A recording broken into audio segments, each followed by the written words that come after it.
इस वीडियो में हम वाक्य के भेद के बारे में पढ़ेंगे। सबसे पहले वाक्य किसे कहते हैं? शब्दों के सार्थक मेल को वाक्य कहते हैं, या सार्थक शब्दों का व्यवस्थित समूह जिसका कोई अर्थ हो वाक्य कहलाता है। वाक्य के अंग। वाक्य के दो अंग हैं, उद्देश्य और विधेय। उद्देश्य जिसके बारे में कुछ बताया जाता है उसे उद्देश्य कहते हैं। जैसे अनुराग खेलता है, इस वाक्य में उद्देश्य क्या है? अनुराग, क्योंकि अनुराग के बारे में बताया जा रहा है, अनुराग खेलता है। विधेय किसे कहते हैं?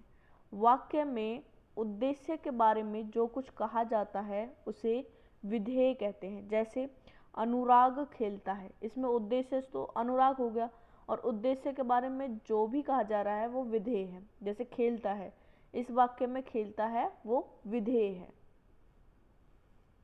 वाक्य के भेद। वाक्य का विभाजन हम दो आधारों पर कर सकते हैं। पहला अर्थ के आधार पर और दूसरा रचना के आधार पर। अर्थ के आधार पर वाक्य के भेद। अर्थ के आधार पर वाक्य के 8 भेद हैं। पहला विधानवाचक, निषेधवाचक, आज्ञावाचक, प्रश्नवाचक, इच्छावाचक, संदेहवाचक, विस्मयवाचक और संकेतवाचक। विधानवाचक वाक्य किसे कहते हैं? जिन वाक्यों में क्रिया के करने या होने की सूचना मिले उन्हें विधानवाचक वाक्य कहते हैं। जैसे मैंने दूध पिया, इसमें क्रिया हो रही है। वर्षा हो रही है, राम पढ़ रहा है। यानी जिन वाक्यों में क्रिया के करने और होने की सूचना मिले उन्हें विधानवाचक वाक्य कहते हैं। निषेधवाचक वाक्य, नाम से ही पता चल रहा है कि निषेधवाचक वाक्य। निषेध जिन वाक्यों में कार्य के न होने का भाव प्रकट होता है उन्हें निषेधवाचक वाक्य कहते हैं। जैसे मैंने दूध नहीं पिया, नहीं यानी निषेध है, काम ही नहीं किया यानी दूध नहीं पिया। तुम मत लिखो, ये निषेधवाचक वाक्य है क्योंकि काम नहीं हो रहा है। वर्षा नहीं हो रही है, निषेधवाचक वाक्य है।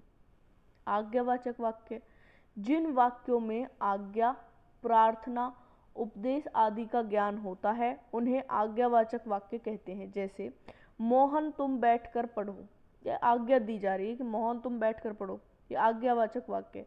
बाजार जाकर फल ले आओ, ये आज्ञावाचक वाक्य है क्योंकि इसमें आज्ञा दी जा रही है कि जाइए बाजार जाकर फल ले आइए। बड़ों का सम्मान करना चाहिए, ये उपदेश है, बड़ों का सम्मान करना चाहिए, तो ये भी आज्ञावाचक वाक्य होगा। प्रश्नवाचक वाक्य, जिन वाक्यों से किसी प्रकार का प्रश्न पूछने का ज्ञान होता है उन्हें प्रश्नवाचक वाक्य कहते हैं। जैसे सीता तुम कहाँ से आ रही हो, ये प्रश्नवाचक वाक्य क्योंकि सीता से प्रश्न किया जा रहा है। तुम क्या कर रहे हो, प्रश्नवाचक वाक्य। जिस भी वाक्य में कोई प्रश्न किया जाए वो प्रश्नवाचक वाक्य कहलाता है। इच्छावाचक वाक्य, जिन वाक्यों से इच्छा, आशीष एवं शुभकामना आदि का ज्ञान होता है उन्हें इच्छावाचक वाक्य कहते हैं। जैसे आज तो मैं केवल फल खाऊंगा, ये इच्छा है, आज मैं केवल फल खाऊंगा, तो ये इच्छावाचक वाक्य। खुश रहो, ये आशीर्वाद है, तो ये भी इच्छावाचक वाक्य है। भगवान तुम्हें लंबी उम्र दे, ये आशीष भी है और शुभकामना भी है, तो इसे इच्छावाचक वाक्य कहेंगे। संदेहवाचक वाक्य, संदेह वजह से नाम से ही पता चल रहा है संदेह, जिन वाक्यों से संदेह या संभावना व्यक्त होती है उन्हें संदेहवाचक वाक्य कहते हैं। जैसे शायद शाम को वर्षा हो जाए, संभावना है कि शायद हो सकती है वर्षा। वह आ रहा होगा या नहीं, संदेह है कि वह आज आ रहा होगा या नहीं। हो सकता है राजेश आ जाए, ये संभावना व्यक्त कर रहा कि हो सकता है राजेश आ जाए, तो इन्हें संदेहवाचक वाक्य कहते हैं। विस्मयवाचक वाक्य, इन विस्मयवाचक वाक्य कौन से होते हैं?